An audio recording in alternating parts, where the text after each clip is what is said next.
Om Shanti, good morning. Today is the blessing of 11th of January 2019. May you in your Brahmin life be in the combined form and always have a cheerful and careful mood. May you in your Brahmin life be in the combined form and always have a cheerful and careful mood.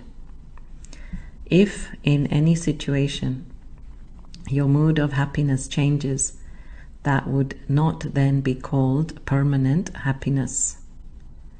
Always have a cheerful and careful mood in your Brahmin life. Let your mood not change. When your mood changes, you would say that you want solitude because your mood is like that today. Your mood changes when you are alone. Always remain combined and your mood will not change. Today, as we listen to the blessing, we need to listen to it very carefully and not misunderstand it. Especially when Baba says, let your mood not change. Because it's not a forced effort and we should not feel guilty about our moods. Baba is encouraging us to always stay positive and to fix the inner world if we are not always happy. People become moody for different reasons, and sometimes it is karmic, sometimes it can be due to our health and hormones. So if you find yourself getting moody very often and for no apparent reason, then you actually need to check out your physical health. Sometimes it may be as simple as taking some herbs to calm down the nervous system, or sometimes you may need to talk to someone about it and get professional help. But don't be shy and don't hesitate. And it's better to be a healthy, happy Brahmin than a fake one. So when we have mood swings, we go up and down like a roller coaster. And that's what's tiring. Not the task itself, not the people around us, not the time factor. There is an expression that the biography of the child becomes the biology of the adult. The emotional traumas we suffer in childhood can shape our physical health and the way we react or respond to life situations. And this can even refer to our spiritual childhood. If we are courageous and ready, then we can look at what's happening and deal with it in a healthy way and be free of that curse. So, for example, when I was 20 years old, Dadi Janki had sent me on service to another country. And after a year of being there, I missed London and Dadi and Sister Jayanti, and I wanted to return back to London. So I wrote a letter to Dadi, and those were the days of the post, telex, faxes. And Dadi immediately called me back to London. And upon my return, I did not know what was wrong with me, but I just felt gloom and doom every day. I felt, what's the purpose to everything? When I spoke to one mature English sister, she pointed out that it sounded pretty much like depression. I never imagined that I would ever be depressed, and I did not even know what depression was or the reason why depression occurs. So then, as Baba is rightly saying, if we stay combined and busy in a healthy way in service and with divine company, then our mood can change. So when I got back to London, Dadi asked me to work in Baba's office. And at that time, the Global Cooperation Project was just kicking off and they needed extra hands in the Baker Street office, which was a new office acquired in central London for the project. I began assisting Dadi and Jayanti-Ben in their work in communications and worked closely with them in arranging many things, as well as correspondence. And sure enough, the seva, the creativity, the autonomy, the good company, it really lifted my spirits. Of course, I continue to do my inner work of looking at myself and checking and changing too. So there was that aspect of it as well as the help from the drama. So we've seen many examples of this in the yajna. As Baba says, good company takes you across and bad company drowns you. How seva and good company really do uplift the soul. If we can see relationships like a color palette, then each soul, let's say, is a different color. And if, for example, we are feeling blank, meaning colorless or plain, let's say white, let's say plain white, then as we engage with other bright colors, right, other souls, bright souls, enlightened souls, then their color colors us and our life becomes colorful again. We begin to shine and imagine combining with Baba's great light. He has a full spectrum of light, and so how our life gets colored in his company, right? So we go from being dull to becoming bright, which is bright with all the virtues, all the colors. We have seen many cases where conflicts occur between Brahmins due to moodiness caused by fatigue and tiredness. So one is the tiredness of the body, whilst the other is tiredness due to fighting with Maya all day. For the physical reason, we need to balance our lives a bit. That means exercise, dance, and have more fun. And many Brahmins are actually quite sleep deprived, and as a result, they're stressed. So sleep is a physical need, and when that need is not met, one can become quite irritable and reactive. So just simply, getting more sleep can make you a happy Brahmin. And sometimes that is the solution to our problems, is just get enough sleep, just get more sleep. Because when that need is met, then you have more inner powers to tolerate, be patient, accommodate, etc.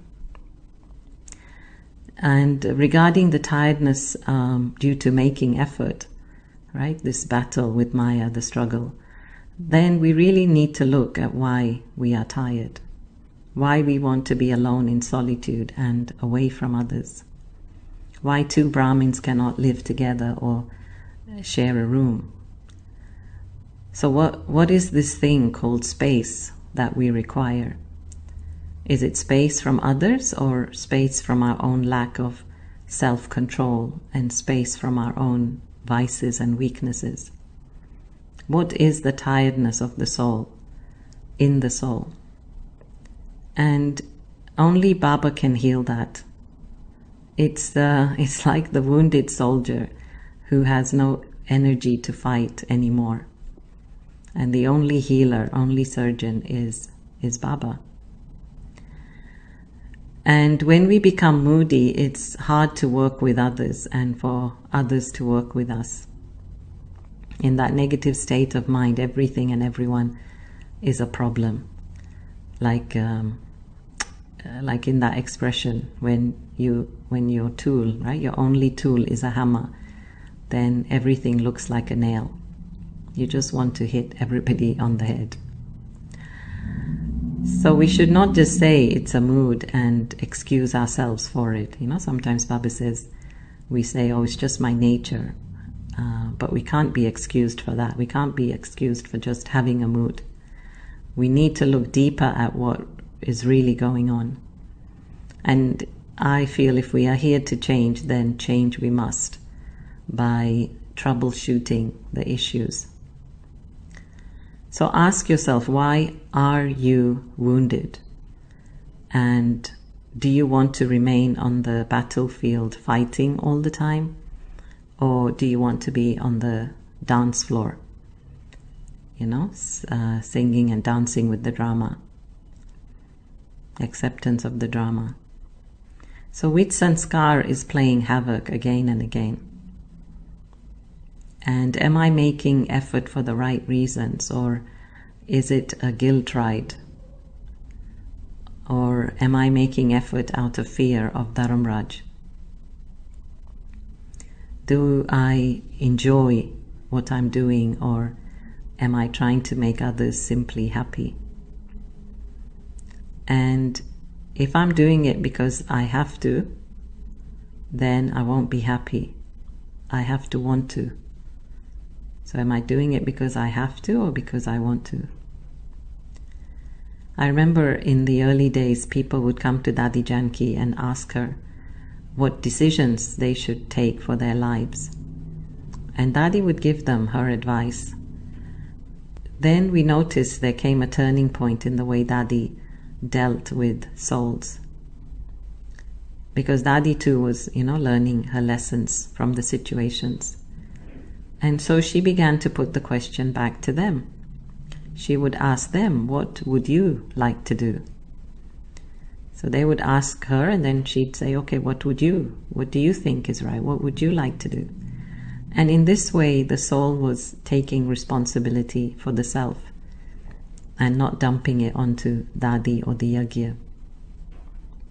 So self-responsibility is very important. And there are two ways of making effort, I think, two simple ways of making effort. The push method or the pull method. So one can either fight Maya all day, trying to kick and push her out of our life, which means trying not to get angry, trying not to be arrogant, trying not to have lustful thoughts.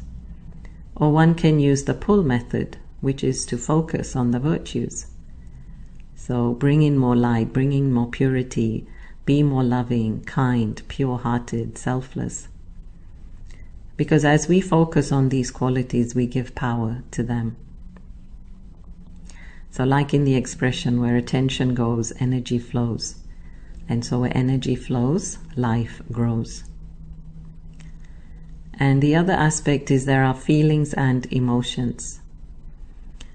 So we need to be more in a feeling state, not emotional state. Emotions are energy in motion. And mostly these are made up of the vices. The vices make us go up and down, like that roller coaster. But feelings such as pure love and peace and bliss are steady states of being. So does Lakshmi get emotional? I don't think so. And nor do, Lakshmi Narayan scream or shout at each other, because they're always in their state of virtue, in their state of honor.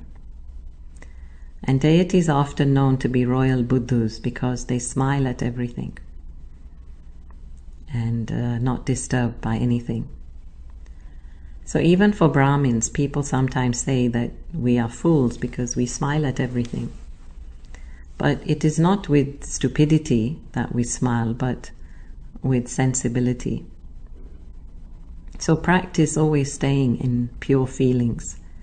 And then, of course, we get pure feelings back, right? Whatever we send out comes back to us. So mood management is very important. And firstly, we need to eliminate all the physical aspects of mood changes before we can move on to the spiritual aspects. As is the expression in Turkish, aç ayır oynamaz, which is a hungry bear can't dance. So unless all our physical needs are met, we won't even be able to aspire to spiritual self-actualization or happiness. So as Baba said today, be cheerful and careful. Our cheerfulness is actually very genuine. When Brahmins are cheerful, I think Brahmins have the best smiles actually, because our happiness comes from deep within. It's not shallow or for show. And there's an expression that dignity is doing the right thing even when you are alone. So the only thing that gives us genuine happiness and peace, peace of mind, is the truth of knowing that we are living pure and honest lives. Otherwise, no way the soul can experience cheerfulness. If there is guilt, there will always be fear, and fear of such kind does not allow us to be cheerful always. That is why we need to be careful to always choose the best thought and best deed, even when others are not watching. So as we become purer and the burden of many births are being settled, we will be able to create a stable mood, a stable faith, stable happiness. For this, we need to exercise the intellect more, using the power of discrimination. Choosing the right thing, knowing what is right from wrong, knowing what is good from bad, and then choosing the best in the moment. Our goal is always that we're striving for constant happiness. So do not give away the remote of your happiness to anything inside of yourself or outside of yourself that is not positive. Keep it always with you. And that's the only way we can stay tuned to the happy mood channel all the time. So stay in good company, use Baba more in your life, and stay combined. So let us sit now for a few minutes of meditation. And today I'd like us to create a room in our mind. We call it the happy room. And so once again, turn inside, looking at the array of thoughts that are sweeping past the mind. And I turn the focus of those thoughts to happiness. I choose happiness. I choose to be happy right here, right now.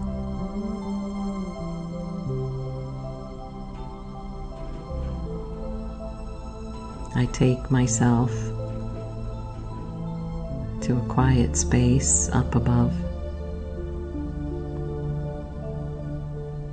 and here I create a room in my mind.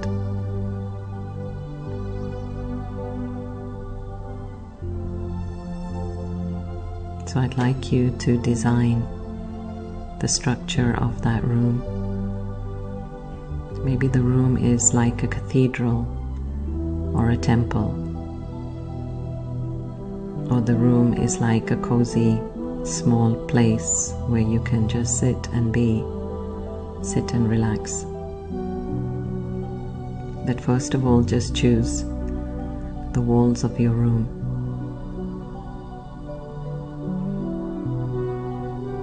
And now decide what you want as the lighting in your room. And how many windows?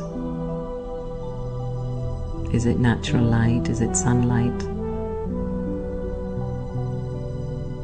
Or is it some special light that you'd like to bring into your room? Now decide the colors on the walls. What does your room look like?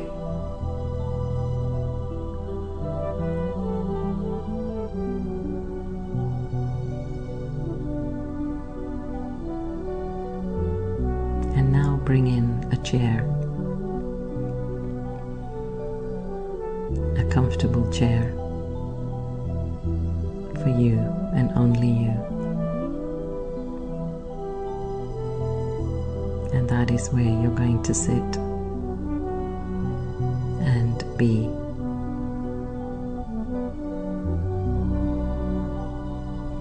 And you're allowed to put one or two personal objects in the room. So maybe you want a candle, maybe you want a diamond, maybe you want some flowers. Just one or two personal things that you'd like to add to create ambience in your room.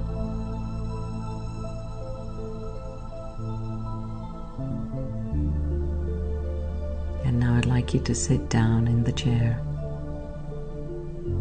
and just fully appreciate this room of the mind.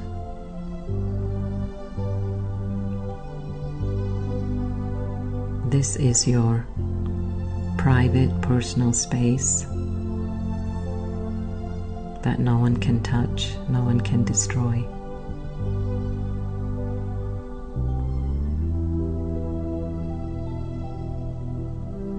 No one can disturb you in this room.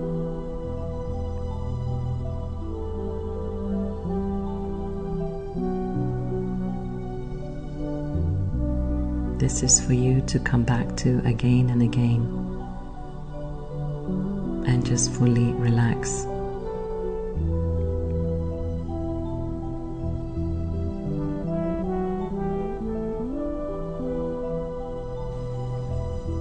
So right now you choose to be in a happy state.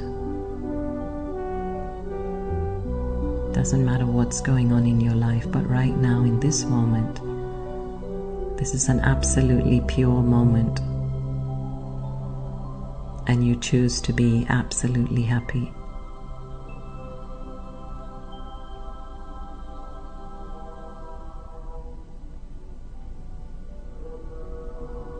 And sitting on the chair, you're holding the remote to your life. And you're going to hold on to that remote ever so tightly, because only you will manage the channel of your mind.